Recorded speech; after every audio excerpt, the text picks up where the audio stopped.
Hey everybody, welcome back to another Women Making Waves.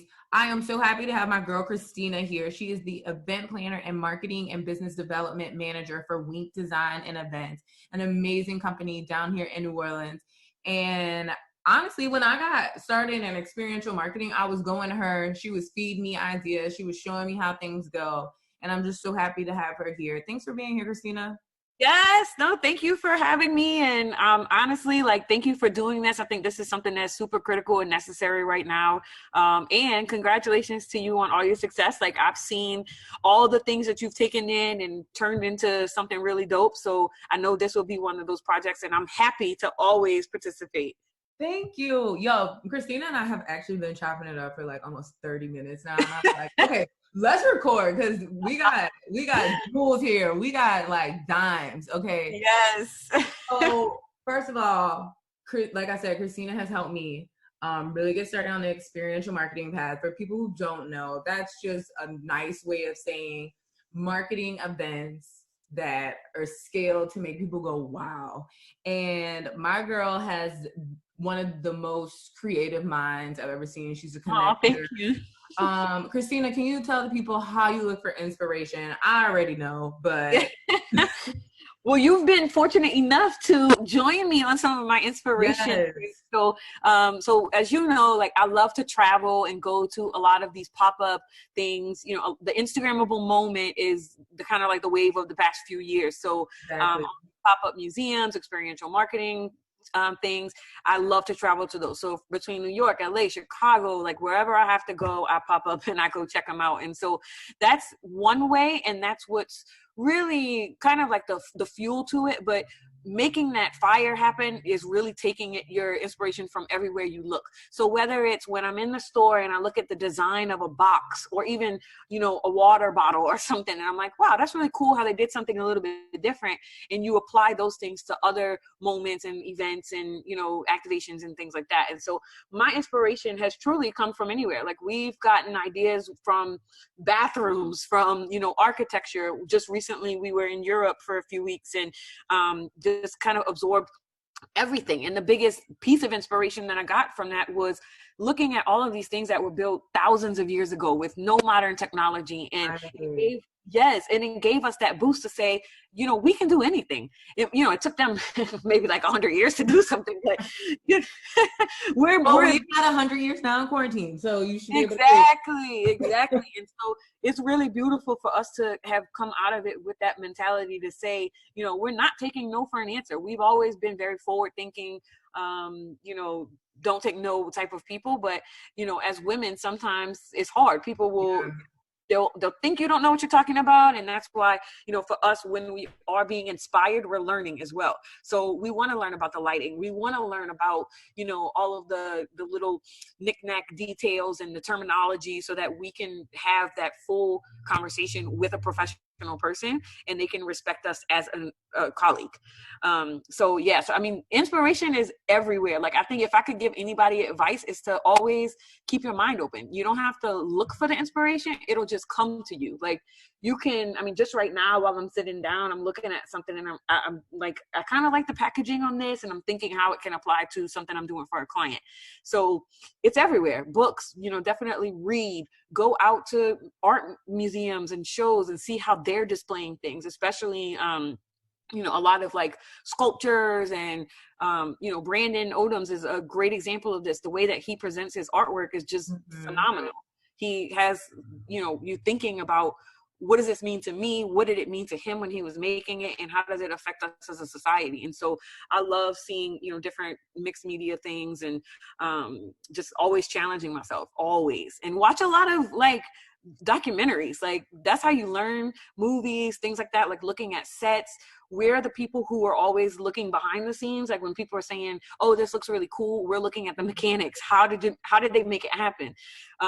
So, you know, for me, inspiration is really everywhere, and from your peers, you know, bounce ideas off of each other. I think that people in the industry now, you know, they say collaboration over competition, which is so true, because if somebody, I forget who said it, I think it was like somebody who founded some company. That's crazy. But he said, you know, if there's two people in the room who think alike, one of them is unnecessary. And that's so true. So it's like, I don't want somebody who's just going to agree with me to constantly say, yeah, that's a good idea. Yeah, that's a good idea. I want you to build on the idea that I had. So if I'm like, we should build this platform and we should put it at this angle and we should do this for a backdrop. And you're like, yeah, but what if we do it like this and add this? And I'm like, yes, that's dope. And then you just keep building and eventually you come to like some really cool master plan. So your peers, travel, and just keep your eyes open. That's how I look for inspiration. Yeah, and you guys, Christina mentioned Brandon Odoms. That is B Mike, if you didn't know his actual name. Oh, sorry. Go and look at his stuff. Well, yeah, look, she's on like whole name basis with him. So you guys go and look at his work. It is amazing.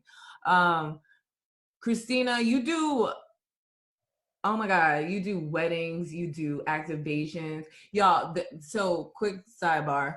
I was working at this independent school here that has a lot of affluent people. And I walk into work Monday and like one of my colleagues who works in communications is like, hey, you gotta come and see this video. So I go and look at this video and I'm like, what am I watching? Like, it looks like something from like a 90s Cribs episode, but I can tell it's not in somebody's house. It's dripped out this, dripped out that. And there's like, they pan over the tablescape and I was like, this is a wink event. I was like, my friend did this. And I text Christina and I sent her like a screenshot of the video. I was like, you did this event, didn't she? Was like, oh my God, yes. It was a bar mitzvah. They do everything. And you can tell from their presentation, you can tell from just the excitement in the room that it's a wink design. So yes. I can't speak for them. I would be like, that's pretty rewarding. Like, people don't. Absolutely. So what's the most rewarding part of your job? Because you do so much for so many different like avenues. Well, it's what you just did. Like, that's the most rewarding part. I'm getting chills just hearing you talk about it. And because we put a lot of heart and soul into everything we do. It's literally a blood, sweat, and tears operation. And, you know, for events like that, you're working on it for months, and it's a lot of creative pieces that go into it. You know, Kim took the lead on that project, and she really put a lot into making it special for that family.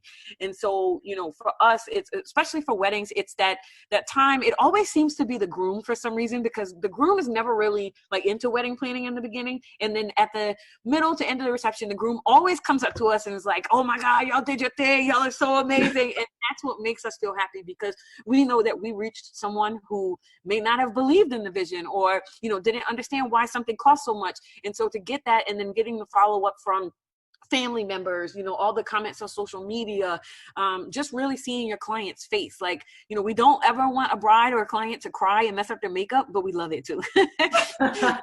Know we did something right. And, you know, for us, it's even more rewarding, because we tell people whenever, like right after you sign that contract with us, you're not a client anymore, you're family. And everybody leaves here, like, we're still going to check on you. You know, when you have that first baby, we're like, that's a wig baby. Like, you know, that's cute. Yes. And we keep up with their families. We make sure that everybody's taken care of. And we've been beyond, like, I can't even put into words how blessed we have been with the most amazing clients. I mean, we really truly have been blessed. And so the reward for us is honestly a simple thank you. Like, you know, people send us gifts and food and wine and stuff, and that's awesome too. Love that. But, you know, nothing ever, and I'm pretty sure if you ask Kim and him the same thing, or really anybody in the industry, nothing will ever top that very sincere thank you from a client. It's amazing. So as big as your events get, how do you manage the different moving parts? Like, if you had to tell someone looking to get into this, or advising someone already in it, what's the most overlooked part of the event planning process? I think honestly, because we have a lot of people who come and, you know, want to be mentored or want to get advice and whatnot. And I always tell them the same thing. I said, the most overlooked part is the work, because so many people, you know, I've even had my, you know, family members and close friends, they don't understand what we do or what I do. And they think that it's really just, you know, partying. They're like, oh, you get to party for a living. You get to, you know, hang out and get dressed up and do hair and makeup. And I'm like, not close, not even close. It's really the work part, the planning, the designing, the going over, you know, tons of schedules and all of that stuff that leads up to your event, that is what's overlooked. And we are very hands-on, and we're fortunate also as a company that we have 3 people on our team, you know, myself, Kim, and Hin. And so it does help us more to be able to kind of divide and conquer, because we all have our different strengths and, you know, different passions and whatnot. And it's easy to sometimes get bogged down trying to do it all on your own. And so I appreciate that we have the flexibility to be able to say, hey, can you help me with this? Can you help me out with this? So, you know, that's a benefit. But, you know, I think when people think about event planning, they're like, okay, here, I'm going to pick a photographer. Oh, here, this is what it's going to look like. And then you just show up and it's beautiful, but it's a lot of work. It's a lot of moving pieces. It's a lot of people that you have to kind of corral together. And so what we always share is that, and it's really important to me, is that this business is made off of relationships. It's not about how well you can design, how organized you are as a planner, or, you know, any of those things, because there's tons of creative people in the world, and I hope to meet the majority of them in my lifetime.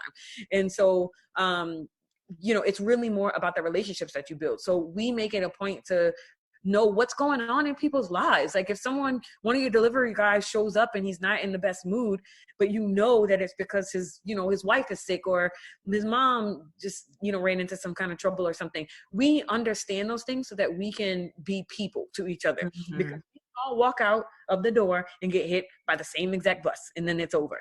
So, you know, there's no differences between us. And so I think what people overlook is like building those relationships. You don't just jump into this industry and start pointing fingers and start telling people like, this is how I want it done, and this is this, and do it like this. And then you show up and then leave. It's really, you're creating a network of people who are eventually your family. We spend, you know, 75% of our waking hours at work with these people. You have to make sure that it's a comfortable environment. And that's really important for us. And we're very hands-on. I think I mentioned that earlier. Like we're literally putting on linens ourselves. We're gluing sometimes. Like, you know, we're very proactive. And so the late nights where we're up till 3, 4 in the morning or no sleep at all, I don't, you know, people saw me like that last year, and it ended up hurting me and, you know, putting me in the hospital, stretching myself out that thin. And so I always tell people, like, don't do anything that's not, you know, healthy. But make sure that it's worth it. If you're going to do it, make sure it's worth it. And so, you know, I think a lot of people just, they don't get the vibe of hard work when it comes to planning, because they look at us as just the people walking around with clipboards and radios, you know? Yeah. And they see you during the party part and they think that's all it is. Exactly. What they don't know is that, you know, 5 minutes ago I was in gym clothes and my hair on top of my head, and I went in the bathroom stall to put my clothes on and makeup. Right.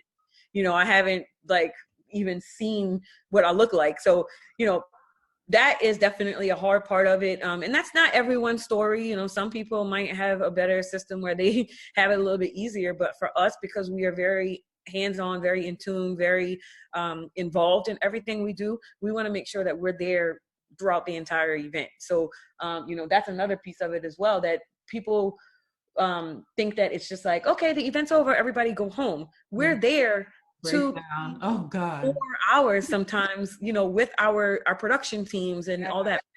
Exactly. You have to pack up, you have to break down, like everything has to be out, and we're the last people to leave. We want to make sure that whatever venue we're in, or a home or whatever it may be, that we're leaving it better than how we got into it, you know? So there's it's a lot of detail, you know? Right. So with all of that, I know things could get overwhelming. Like you said, you were so into the moment of getting things done that even your health had to have time to recoup. How do you deal with overwhelming projects? You know, it's different now, and I'm kind of glad that this is something that you want to talk about, because I don't think people really know how to do it. Everyone wants to show the brave face. I'm fine. I'll get through this. And, you know, a lot of people, like, I love Diddy. I love Diddy. But a lot of people went, you know, he's like, you know, sleep on your dad. Well, I don't know if he said that. I totally just gave him credit for it. But, you know, he's like, yeah, I know what you're talking about, though. I feel like you're not all. Yeah. No, like, that was their Uncle Steve who said that, Steve Harvey. Yeah, somebody said like, don't sleep until you get it done. Yeah, that was your Type of thing. Yeah, and I'm like, as much as I've pulled those all-nighters, and I mean, we're notorious for doing it, and we've done it, and we've stayed up over 24 hours, and we've gone straight into production from another event, and stuff like that. I can tell you from firsthand experience now that it wasn't worth it. In the moment, to me, it was something that needed to get done. And it was, you're relying on other people when you're working with vendors, especially if it's a new vendor or, someone you haven't worked with and you don't know their work ethic or their schedule. It does get hard. And so in that particular instance, I ended up for, oh my gosh, I think it was 2 days straight, hadn't eaten. Like, people who saw me were like, something is wrong. And it just so happened we went straight into an out of town wedding, and the day we got back, my body just shut down. And, next thing I know, I'm in the hospital. And so it was not fun. And looking back on it, when I say, was it worth it?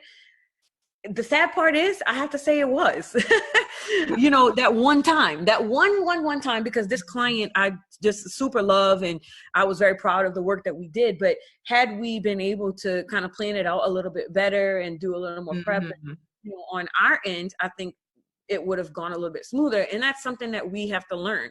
And me personally, I definitely, I got frustrated. I let a lot of things kind of build up in the moment, and it was during a high traffic time. And so it was really hard. So when we, like I mentioned before, there's 3 of us. So when we're overwhelmed with something, like, for instance, I am terrible at layouts. Like, I cannot do a layout to save my life. Hen can whip one up like with her eyes closed. You know what I mean? Like, she's just brilliant at doing something like that. And so, those are the moments where I can say, oh, can somebody help me with this? Or can you do this? Or, even if it's for me, like with entertainment or telling the story, that's something that I'm a little bit more in tune with than they are. And, Kim is like, she just has the most modern creative design. Both Kim and Hen do, but everybody has their own specialty, So everyone is delegating according to, like, your lane, your strong suit. You're not trying to do everything. Kind of, not really. I mean, there's some projects that, you'll do it from beginning to end, because it might be something where it's not like full, design and whatnot. And I don't really get involved in the weddings because I'm all the corporate social. But, when Kim and Hen do it, they work collaboratively on quarantine. Got my tongue. On everything, because, they work best together. And then we're doing like these really cool corporate events and stuff like that, like telling the story, building an experiential moment. That's like totally up my alley. And so being able to say, this is how we're going to brand this is how we're going to get people to feel the emotion. This is how we're going to get, that effect, because I am very big on engaging all of the senses. So what we always tell people is, I've said it before, there's tons of great designers in the world. I mean, tons. So many that we look up to, so many that look up to us, people that are just starting who are phenomenal, people who've been in the game for a long time. It's a very big industry. But we like to set ourselves apart by being very experiential. I think the benefit that we have is that we've never been a single kind of line of business. So when Wink started, it was primarily weddings, the luxury wedding market, things like that, and then evolved. And over the last few years, we've taken so much corporate, social, experiential business that we've been able to pull from each experience and bring it into something else. Because the trend now in weddings is people are ditching their traditions. Like, they do not want to be traditional. They want to have fun. It's not like, the majority of people aren't having their parents pay for it. It's a lot of they're paying for it on their own. So they want to get their money's worth, which I totally love and appreciate, because we're being able to take a lot of those shareable moments and, experiential ideas and putting them into the wedding scene, where it's like a new experience every time. People are not going to go and say, this is just like my cousin's wedding, or this is just like my wedding, or, everyone gets their own experience. And so, it's really important that we can divide and conquer those things between us and bounce ideas off of each other. So I don't know if you've been in our office, but our office it's spacious, but it's not huge. So we literally listen to each other all day long. So it's like, what do you think about this? What do you think about this? What do you think about this? And so we can bounce those ideas constantly. We have that benefit of being able to do that. So when you get overwhelmed, sometimes you just have to stop. Like, for me, if it's in production time, or even if it's, while I'm planning, I will literally stop myself and say, okay, what actually needs to happen right now?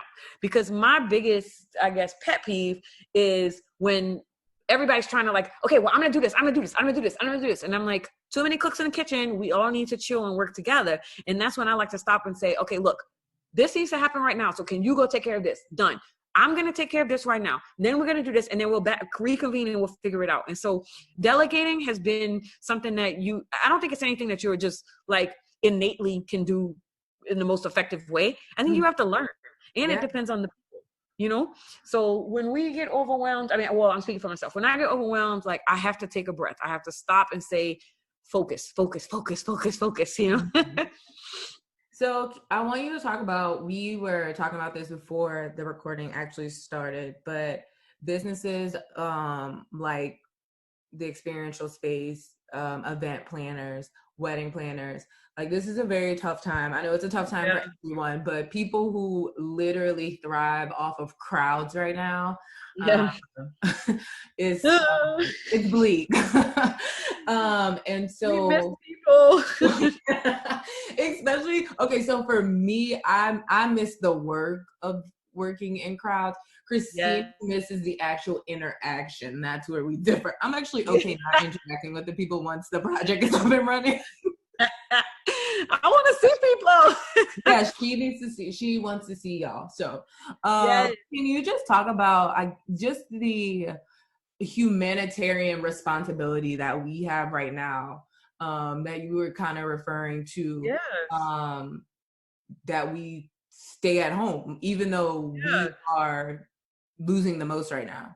Definitely. I mean, and for a person like me who is like super OCD, and I'm making that up, that's like actual diagnosed, and ADD, which is not diagnosed, but I feel it. It's hard for me to be like a work from home type of person right now, because like we were talking before, my creativity and inspiration comes from everywhere. And so during this quarantine, I've felt not creative at all. Like, I mean, it's really been rough.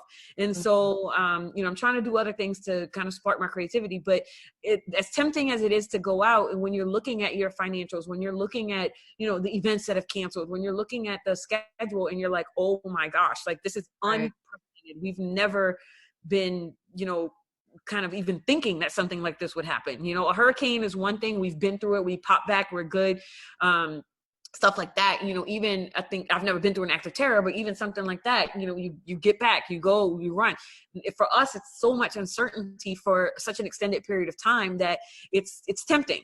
And I know that so many people have been tempted just looking at the news of these people who've been, you know, going to get their hair and their nails done, going to do this. And I'm not going to lie. I almost did it myself. Okay. But I thought about the greater good, and I thought about what it would mean to my family if somebody got ill, if I came and brought it back to them or to one of my friends, you know what I mean? So it's not worth it. Like nobody's trying to see me right now in quarantine, so I'm okay. But my hairdresser or my nail person will be literally the first people I see. I've been texting my hair guy. I've actually been doing well without the nails though. I was actually surprised. I was like, okay, I can do this little press-ons with this hair. Your girl is struggling over here. And if this is your first Women Making Waves that you're listening to, please go back and listen to Yanae Damtu, the hairstylist that I had on, because she had some good tips for right now. But yeah, it's really important that we stay in. And I know right now there's some places opening probably a little more prematurely than you should. My mom gave me some really good advice because I was out of town when they were announcing the quarantine was about to start in New Orleans, and she called me and I was just like, I know. I'm like, I'm all right. I'm just wrapping my head around it. Like, I'm putting some things in place because my mom's in Houston. And so she was like, no, I know you're okay. I just want to encourage you to like have faith over fear, but still use your common sense. And so that I have been just living my entire quarantine life by that. I'm not gonna be fearful. I'm gonna be faithful, but I'm gonna still be smart about this. So like if you're going out, still use masks and gloves. Keep your distance. Cause I know it's hard for some of y'all, not for me. I know y'all gotta get out there. It is hard. It's tempting people want to do, we still have clients reaching out to say they want to do events coming up in the next few months. And, I think what we were talking about before is the responsibility of it. So if we have something that is pegged for 1,000 people, right?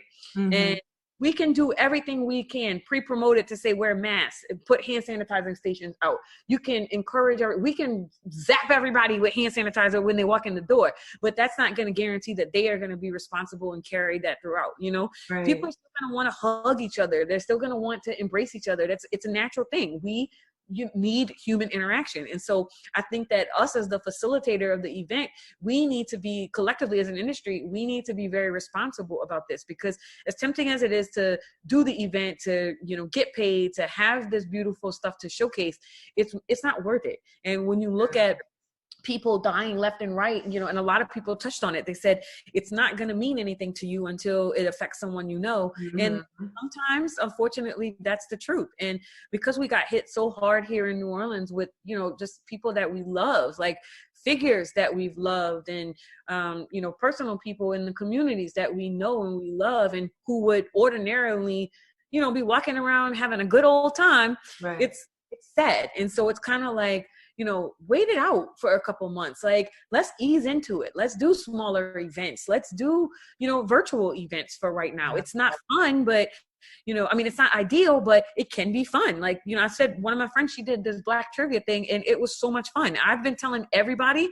like, this is the new going out for me. Like, I have never had so much fun. Thank you to, like, the Versus battle, T-Pain and Lil Jon.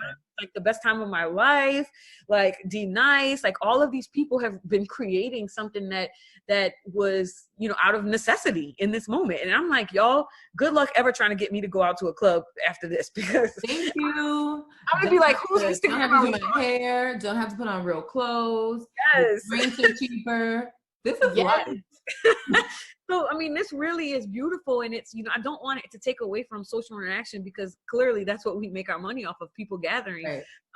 But, at the same time, like, just as well as anybody, I'm like a diehard jazz fester. It's my entire life. And so losing that for me is more than just canceling an event. And I understand that for so many people, because, I've explained this, like, Jazz Fest is a thing for my family. Like, this is the one thing that I think has always been a common thread between us. We all love it. We know it like the back of our hands. Like, I could draw a Jazz Fest map with my eyes closed. And it was so funny, the amount of texts. I think you even sent me a message, like the amount of calls and texts and Instagram messages I got. Like, Christina a message that said, "I'm sorry for your loss," because I know you was important. Like, I knew it.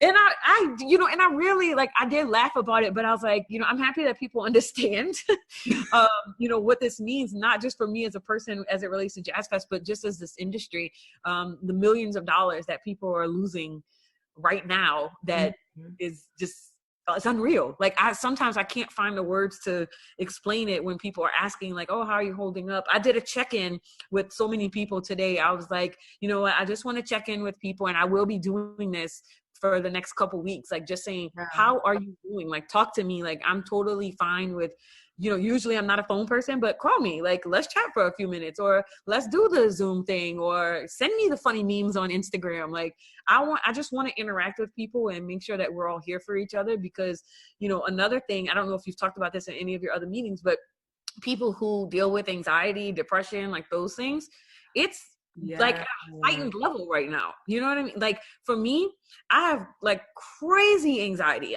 Like super, super, super crazy anxiety. And so at first it was kind of like, because we were also traveling for work when the whole thing, the whole quarantine started in St. Louis. And, there was literally like nobody in the hotel. There's nobody in the streets. We still made our meetings. And then when we got back, it was like, okay, what are we going to do? And so for me, at first I was like, okay, well, some nice time to rest. But after that, rest becomes like, you don't want to do it anymore. I feel like I should be doing something. I need to do something. Right. And that anxiety of what's going to happen in a few months? Like, what's going to happen to my family? What's going to happen? Is anyone going to get sick? And then your mind just starts going so crazy, and you can't control it. And so I'm like sharing my positive thoughts and my prayers with everybody who deals with anxiety or depression or, any kind of mental illness or any kind of setback right now, because, we all know how hard it is. It doesn't matter who you are, like where you are in your life, or how successful or not successful you are, or, whatever it may be. We have to all be in this together. That's the only way we can do it. And reach out, guys. If you are having like issues with anxiety or depression, reach out. I know it's probably the most perfect opportune time to say, well, everybody's going through it, so why am I special? That's not the case. No. Like, yeah. And a lot of people may not even realize that you're going through anxiety because you don't know what that feels like, but this is the time where you're experiencing it because things are so different. Yes. So yeah, reach out to loved ones, reach out to friends, reach out underneath here. I will comment back. I actually do have a healthcare professional who will be a part of this conversation series. There are so many free tools you can use. I'm glad you brought that up, Christina, because yes, girl, I deal with anxieties too, and mine manifests in different ways. But it's all centered around this very, unique time we're in right now. So don't yes. you're not alone. I know we can't let it like define us, because this anxiety, and like for me, it has made me a new friend. Her name is Little Debbie. And me and Little Debbie have been a little too close during this quarantine. So I'm like, step away from the Little Debbie. Yes, I'm like, put down the zebra cakes, put down the whatever, like just stop. So the fact that even they still make zebra cakes. Wow. Girl, I'm very familiar with the whole line. I know exactly where it is. You do whatever you need to pull out of this, because everybody you're doing the best you can. We all are. Yes. But to echo what you said, like, I am, again, very thankful for you reaching out to me to share my words. There are so many more where that came from. And if anybody has any questions, wants to reach out, or if you just think I'm like a super dope person from this conversation and you would like to be my friend, all new friends are welcome. She is. She really is, though. Oh man, Christina, thank you so much. I'm glad we got a chance to catch up too. We have been at this for, and I don't know how long this conversation is that we recorded, but we've been at this for like about an hour. Oh yes. And I'm so happy. Like, I'm smiling from ear to ear right now. I'm really thankful for this. Yay. Oh, that blesses my heart. I love to hear that. Yes, like I am so proud of everything that you're doing to help other people, like, because this is what we need right now. Thank you. And thank you for coming today, y'all. All of Christina's information, Wink's information is underneath this post. Thank you for joining us.